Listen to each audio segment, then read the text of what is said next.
So you like to freeze everything in the game. Well, do I have the build for you. This is going to be a cryo build for Amara that has insane crowd control and bossing capabilities, and this build is taking advantage of some of the new DLC items in the game. So starting off, we're going to be using a 7th Sense. This is basically a King's or Queen's Call that you do not have to hit criticals with. You simply shoot it and it's going to spawn projectiles, and then you reload the gun and the projectiles go back on the target. It literally looks exactly like the King's Call, and it performs pretty much just like it. Now this is really good on Amara because every element you have is actually going to add another projectile, which is going to make it do more damage. And as we know, Amara is super good with adding elements to her builds, but even not on Amara, this gun is still very good. But paired with this build, it is going to allow you to freeze and kill everything on the battlefield. The next, I have a Clairvoyance Masher. With on Axegun, we get 75% bonus radiation damage. The Anoint really doesn't matter. If you didn't have the Anoint, it would still work just fine. The main thing is that you have the Masher variant. The way this gun basically works is when you hit criticals, you apply sticky bombs and they're gonna blow up. And this gun without those sticky bombs is already very good,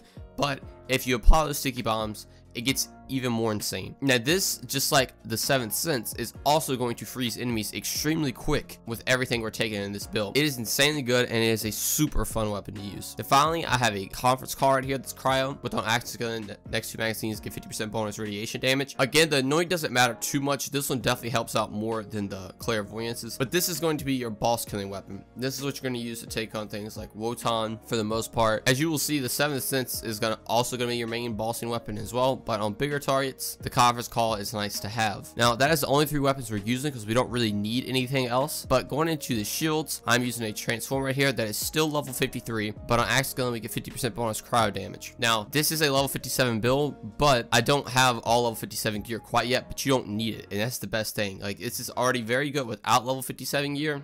So you can only imagine once you get level 57 gear. Now, as you see over here, I have 4 extra shields. They just have all the ASCN anoints on it for whatever you're getting into. But for the most part, you want to be using cryo for one of them. The next, I have a hex right here. On Axe Gun, we get 50% bonus corrosion damage. Obviously, you can't take 2 ASC anoints on it for the same element. So I'm just playing into cryo since it does more armor damage. The corrosion is also going to do more armor damage. Then next, I have 4 extra grenades right here. Again, all the ASCN anoints for whatever you're getting into. Next, I have a level 50 Phase Zerker with 31% axe kill cooldown rate, 45% Jacob's weapon critical damage, and 50% Vlad fire rate. The thing that matters the most right here is obviously the critical damage and axe kill cooldown rate. This is going to allow your 7th Sense and Clairvoyance just do an insane amount of damage, especially the Clairvoyance when you're hitting those crits and applying the sticky bombs.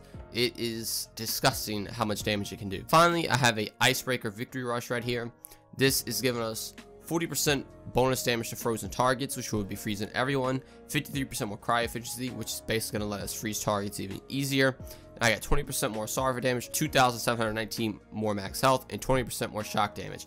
All these actually play a super good role. Obviously, Sarva damage is very good for clairvoyance, health very good for survivability, and pairing with some of our other skills, it's going to be even better. And then 20% shock damage pairing with also another one of our skills that we'll get into. Then finally over here, I have a execute to apply debuffs to enemies. It's a very simple way to apply debuff. Basically just empty the magazine, reload the gun on somebody, and boom, you have a 50% debuff. Then I have a sellout to proc the elemental projector, and this is actually level 57 ones, so we get 103% more damage. And since it's deathless, it doesn't really matter since we're going to be using this for the boss, but this is making us have 100% more shield capacity. And then also we're getting 50% more magazine size, which is very, very good for a bossing artifact, because essentially we're going to have a lot more damage and a lot more ammo to take the boss down. But that is it for the gear. Now getting into the skills, I'm going to simply just scroll through really quick, so if you just want to copy it down and try to figure stuff out for yourself, but I'll be going in depth with the skills starting right now. Starting off with the skills, we're putting 3 points in fast hands, as always, for the most part, to get more reload speed, more weapon spot speed, more motion speed. It's just generally a very good skill for Amara. It just makes the gameplay much faster and it's super fun. I'm putting 5 points in Violent Tapestry, and what this is going to do is make our rush stacks add status effect chances on all of our items. This is giving us 3% more effect chance per stack, and with the Phase Zerker always giving us stacks, we have a lot of stacks and we can always be freezing people. And this pair with our Icebreaker artifact is just going to let you freeze everything. Then on top of that, we also have our shield that is giving us 50% more cryo damage. So we have our gun, our shield giving us more damage, everything working around status effect chance, and you can freeze literally everything in the game. The crowd control is ridiculous. Next, I have 1 point do harm. This is just simply dig it down later into the skill tree, and also it's going to help keep our rush stacks up. Next, I have 5 points of Restless. This is giving us 25% more cooldown rate. This is simply just a very good skill to have to keep getting your action skill back. Next, I have 3 points of Transcend to get 38% accuracy and 27% more critical chance after you use your action skill. This is really good on things like the Clairvoyance, because this is going to allow that pellet spread to be tighter and hit those sticky bombs a lot more often. Next, I'm putting 4 points in Alacrity. This is just giving us more reload speed per rush stack we have, and then we get more after we pop our action skill. This is generally just another very good skill to have, just to reload super quick, and it's a fun skill to use. Next, I'm putting 1 point in Ascendant to buff our lure radius, so people can get pulled in further and get with our Ties That Bind locks. Then next, I'm putting 3 points in Wrath, get 20% more gun damage, 20% more after we pop our action skill. Generally, it's just another very good damage skill to have. As you saw, our build is not going to be using Anoints. The Clairvoyance, like I said, has one but doesn't really need it. If you get one without, it's not that big of a deal. So this is going to help out with that. Finally, in this skill tree, I put 1 point in Avatar to get 10% more rush stacks, and we can pop action skill twice for cooldown. The 10% more rush stacks is going to allow us to have more things of Violent Tapestry and Alacrity, so we can freeze enemies a lot more often. Going to the next skill tree, I have 3 points of Steady Hands to get 32% more handling, 31% more accuracy. Again, another very good skill for something like the Clairvoyance, so the pellet spread is a lot tighter. Next, I'm putting 5 points in Anima to make our status effect damage and duration go up, and then we have even more status effect damage based on whatever action skill we're using, and that is going to be Shock. Next, I'm putting 5 points in Tempest to get 30% elemental damage, 20% more shock damage. This is going to play in really well now that we are level 57 and have more skill points. We'll get into that later. Then next, I have 2 points on Wildfire. This is simply just to get down to more skills at the bottom. Next, I'm putting 1 point in Dread to get 15% more gun damage after we phase grasp a target, and our gun is instantly loaded if we kill that target. Very good skill for 1 point. Next, I'm putting 1 point in Deep Well to get 20% more magazine size.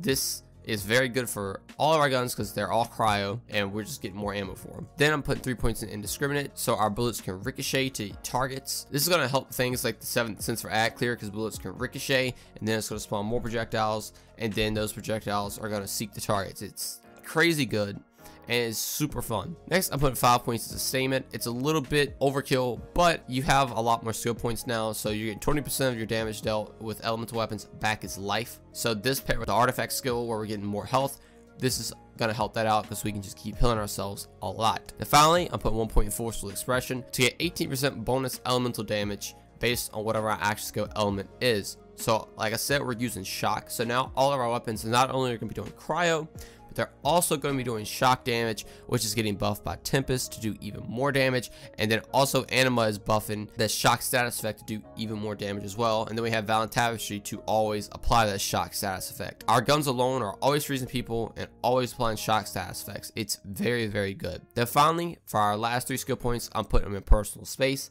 to get 36% more damage based on how close we are to our enemy. This is a very good skill to have. The range on this is actually kind of ridiculous because it's talking about being close. You don't really have to be close to the enemy, and you always have this prop. So that is it for the build. That is all the skills and all the gear. So essentially the way you want to play this build is obviously phase grasp the ground to get your ASC anoints proc, and then just go into a large group of enemies, phase grasp the main target, and aim for crits with the Clairvoyance. This is going to basically freeze everything around you. Also, applying the sticky bombs is going to make that huge target die easily. If you use things like the 7th sense, it's going to freeze whatever you shoot. I'm not even exaggerating when I say that. You can use whatever gun, even the conference call, with the amount of skills and the artifact that we have. You just freeze everything you shoot in a couple of shots. It's actually ridiculous, and it is super fun. So between just freezing everything on the battlefield, your phase grasp with the lure, and your just sheer potential to just kill things, the crowd control of this build is insane. Now, I will say you can boss with this build, but don't expect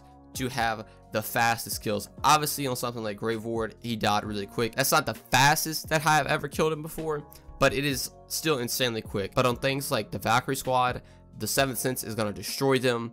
Then if you get to things like Wotan, the conference call is still going to put in work, but don't expect for his health bar to just immediately shoot down like some of my other builds. This build though is insanely fun. It is very good for level 57 and Mayhem 4 right now. And if you're struggling, I would definitely recommend this because if you're dying a lot, being able to just freeze the enemies in their steps is very, very useful. That is going to be it for the build. I really hope you guys enjoyed it. As always, my builds are located in my Discord channel if you would like to download them. I really hope you guys enjoyed the build, and if you mess around with it, I hope you have a blast with it. Remember, if you enjoyed the video or found it helpful in any way, be sure to drop a like and subscribe to the channel. It really helps me out, and I truly appreciate it. Thank you guys so much for watching. and I'll see you in the next one. Peace.